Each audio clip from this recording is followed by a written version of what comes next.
I'll get to Insurgent in just a sec, because I was reading about you today. An open casting call for Clockers. Right. 1,000 people show up. And you get the gig. Right. But tell me that moment when you kind of walk in and you go, oh man, there's a lot of people here. Oh, Well, man, it wasn't something I was really trying to do. I just went Yeah. with my cousin to it, not knowing anything about the audition process or an open casting call process. And they told me to come down to the audition, which I did.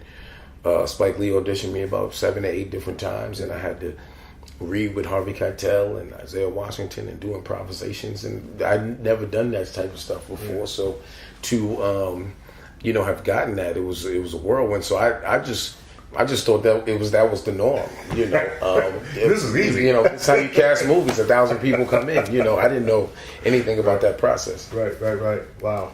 It's just a cool story. I just wanted to ask you because I can't imagine. But I guess if you don't know, you don't know. That's your normal, right? Yeah. Absolutely, and I think that's part of the allure, part of the allure for me was that I didn't know what I was getting into. Yeah. You do with Insurgent, second one, your back is Max. I guess you probably don't know when you made the first one. You probably didn't know the second one was absolutely not. Yeah, I didn't know anything, and that's the thing about this series is, I still don't know where the character's going or.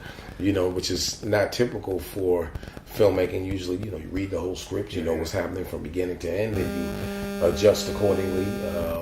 So it's interesting playing this because I have no frame of reference of where he's going. Right.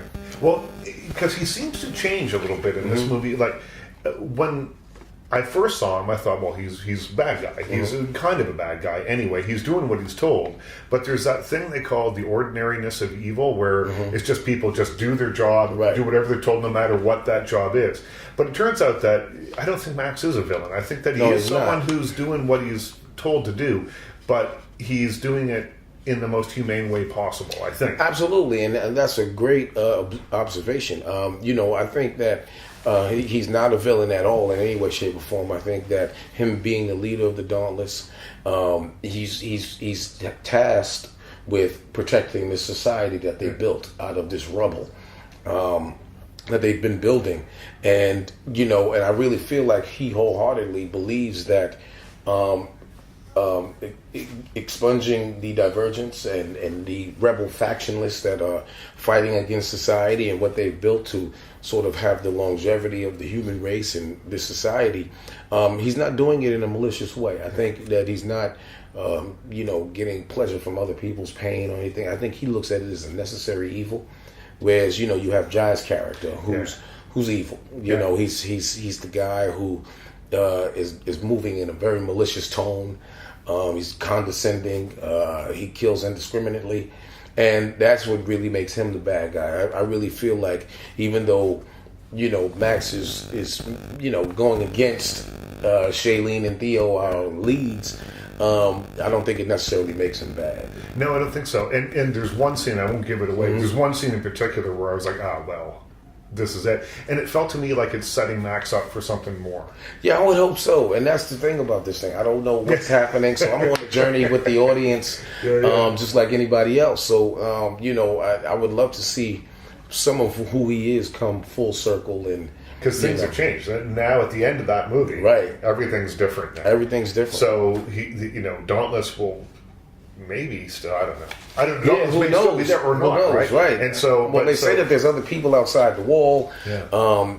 This was just an experiment to see how this society would work. If this works, if it doesn't work, that's when the box opens. So it'll be interesting to see what happens in that world. Now, I had a look down the IMDb listings. I've seen you in a ton of stuff. I don't think I've seen you in any sci-fi before. Have I? I did a film with Gary Sinise and Madeline Stowe years ago called The Imposter. The Imposter, yeah.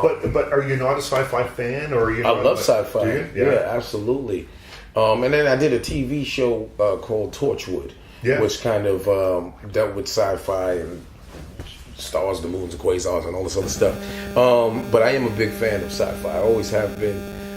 Some of my favorite movies are sci-fi. Yeah. So was it is that part of the attraction to this? Because this is kind of like sci-fi mixed with romance. Like, there's lots of stuff going on here. Action and all but I look at it, I think of it as a sci-fi kind of premise anyway. Absolutely, it is, and that was definitely part of the allure. But the other part is that it was just good. Yeah. You know, I'm not ever looking for one particular genre or one particular type of film. I usually just gravitate towards what's good, and I was very happy that they wanted me to be a part of it and be a part of something that's very, very good. So you're coming back after playing Max, probably months in between the first movie and the second movie. You did TV for ER, all that stuff. So you take hiatus. How weird is it to sort of step back into a character? Is it a whole new thing, or does it kind of feel like putting on a glove? Well, no, I mean, I think you always, you try to pick up where you left off. Yeah. In something like this. This is, like I said, this is my first time being a part of a film series in that way, and having such long hiatuses between. But in between those hiatuses, I work, I do other things, and then jump right back into it. Yeah, so, it doesn't take much of a transition to delve back in, because I know who Max is now, and I've not only talked about him with tons of media all over the world and analyzed him myself. But obviously I can see it on screen who he is and sort of his journey so far. So hopefully in 3 they really output what his journey, or see his journey come full circle. Right. And you haven't read the book, so you kind of wait till you're done with the whole thing, and then go back and have a look. And tell me why. Well, I just figured, here's the series. They're taking artistic license in certain respects, so it's not word for word the book.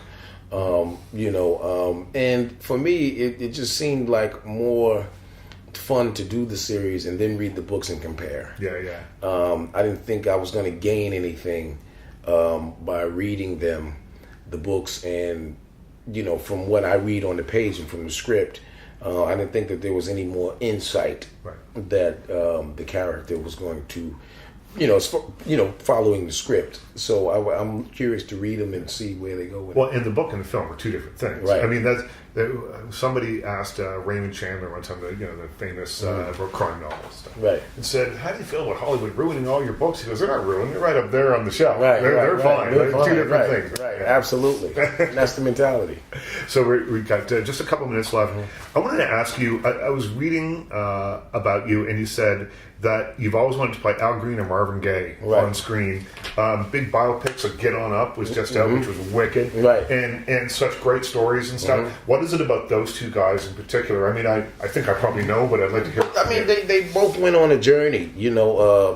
Came from one place, ended up another place. One ended up tragically. The other one is still iconic to this day, and overcame so much. And I remember meeting Al Green and seeing him perform at the Hollywood Bowl, and going backstage and meeting him and sitting down with him. Was he wearing the white suit? I don't know if he was in the white suit. I remember him. It was always the big white chair. Let's stay together. He just had such an interesting journey. From the wild side of his lifestyle to religion to womanizing to all kind of stuff, and then making this iconic music that really shaped R&B music and music in general.